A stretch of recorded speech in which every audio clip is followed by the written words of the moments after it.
હવે આજનો આપણે ટૉપિક છે ટ્રાન્સડ્યુસર. તો ટ્રાન્સડ્યુસર શું કામ કરશે?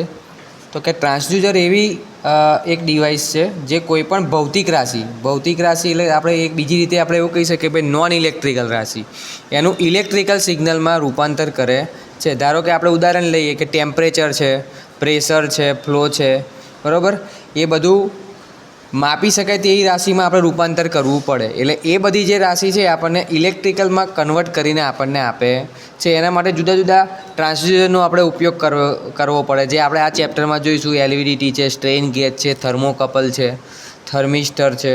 આ બધા ટ્રાન્સડ્યુસરનો ઉપયોગ કરીને આપણે જે નોન ઇલેક્ટ્રિકલ ક્વોન્ટિટી જે છે રાશિ એનું આપણે ઇલેક્ટ્રિકલમાં રૂપાંતર કરી શકીએ છીએ. એને આપણે ટ્રાન્સડ્યુસર કહીશું, બરાબર. તો ટ્રાન્સડ્યુસર જો આ તમારે અહીંયા એનો ડાયાગ્રામ આપ્યો છે કે ભાઈ ઇલેક્ટ્રિકલ ટ્રાન્સડ્યુસર છે એ કોઈપણ ફિઝિકલ ક્વોન્ટિટી હોય એનું ઇલેક્ટ્રિકલ ક્વોન્ટિટીમાં રૂપાંતર કરે છે. કોઈપણ ફિઝિકલ ક્વોન્ટિટીનું આપણે ઇલેક્ટ્રિકલ ક્વોન્ટિટીમાં રૂપાંતર કરે છે, બરાબર.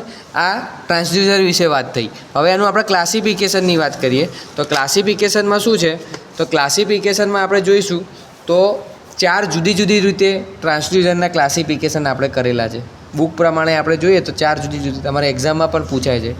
તો ભાઈ explain the different types of transducer એવું પૂછે તો કે give the classification of transducer. તો પહેલું જે ટ્રાન્સડ્યુસરનો છે એ સિદ્ધાંતના આધારે પાડ્યું છે, કાર્ય સિદ્ધાંતના આધારે. તો કાર્ય સિદ્ધાંતના આધારે આપણે જોઈએ તો ડિફરન્ટ ટાઈપ્સના છે. રેઝિસ્ટિવ છે, ઇન્ડક્ટિવ છે, કેપેસિટિવ છે, ઇલેક્ટ્રોમેગ્નેટિક છે, પીઝો ઇલેક્ટ્રિક છે, ફોટોવોલ્ટેઇક છે, ફોટોકન્ડક્ટિવ છે. આ કાર્ય સિદ્ધાંતના આધાર પર આ ભાગ પડે છે. તો એમાં તમે જોશો તો ભાઈ રેઝિસ્ટિવ, તો આ ચેપ્ટરમાં આપણે જોઈશું તો રેઝિસ્ટિવ જે છે એ કયા પ્રકારનો છે? તો કે સ્ટ્રેન ગેજ પ્રકારનો છે, બરાબર. તો સ્ટ્રેન ગેજ છે એ રેઝિસ્ટિવ પ્રકારનો કહેવામાં આવે છે. એ રીતે ઇલેક્ટ્રોમેગ્નેટિક, તો ઇલેક્ટ્રોમેગ્નેટિક છે તો આ ચેપ્ટરમાં આપણે ભણીશું. તો ઇલેક્ટ્રોમેગ્નેટિકમાં કયું આવશે? તો કે એલવીડીટી એ ઇલેક્ટ્રોમેગ્નેટિક પ્રકારનું છે, બરાબર. તો કે ભાઈ ફોટો એમિસિવ, તો કે ફોટો ટ્યુબ છે. પછી ફોટો કન્ડક્ટિવ, તો ફોટો કન્ડક્ટિવ તરીકે કોણ છે? તો કે એલડીઆર છે. તો કે એલડીઆર શું છે? તો કે ફોટો કન્ડક્ટિવ છે, બરાબર. તો આ બધા કાર્ય સિદ્ધાંતના આધારે થઈ ગયા છે. બીજો ઉપયોગના આધારે, તો તમે કઈ રીતે ઉપયોગમાં?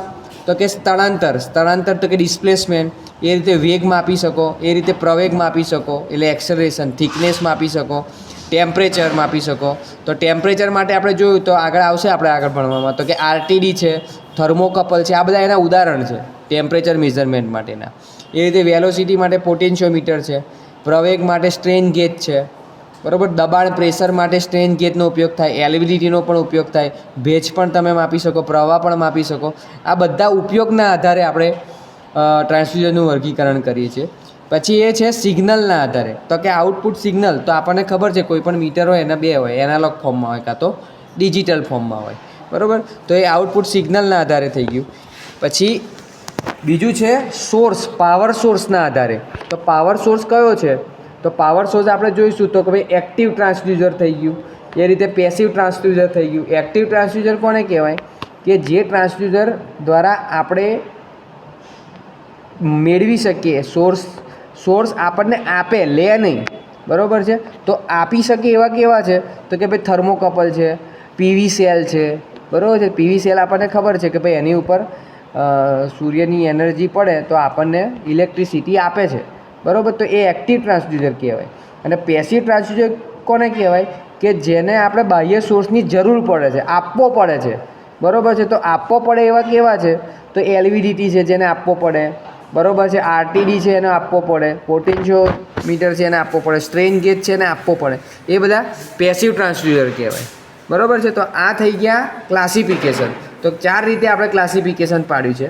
એમાં આપણે એક અત્યારે આ વિડીયોમાં આપણે પીઝો ઇલેક્ટ્રિક ટ્રાન્સડ્યુસરની વાત કરીશું કે ભાઈ piezo electric transducer exam point of view જોઈશું. તો એક્ઝામ પોઈન્ટ ઓફ વ્યૂ પણ આ ઇમ્પોર્ટન્ટ પ્રશ્ન છે કે ભાઈ પીઝો ઇલેક્ટ્રિક ટ્રાન્સડ્યુસર સમજાવો. તો પીઝો ઇલેક્ટ્રિકલ ટ્રાન્સડ્યુસર શેના માટે યુઝ થાય છે? તો ભાઈ આ એવું ડિવાઇસ છે જેના ઉપર મિકેનિકલ ફોર્સ આપણે આપીએ તો મિકેનિકલ ફોર્સ આપીએ તો ઈએમએફ જનરેટ થાય છે, બરાબર. તો મિકેનિકલ ફોર્સ આપતા ઈએમએફ જનરેટ થાય છે. આ એવું પ્રકારનું ટ્રાન્સડ્યુસર છે. એની ફિગર તમે અહીં આપી છે, જો આ એની ફિગર છે. આ છે ને ક્રિસ્ટલ છે કુદરતી, બરાબર છે. આમાં તમે જુદી જુદી વસ્તુ તમે વાપરી શકો. એમાં કુદરતી એક પ્રકારનું ક્રિસ્ટલ છે કે જેના ઉપર શું થઈ ગયું, તમારે શું આપવાનો છે, ફોર્સ આપવાનો છે.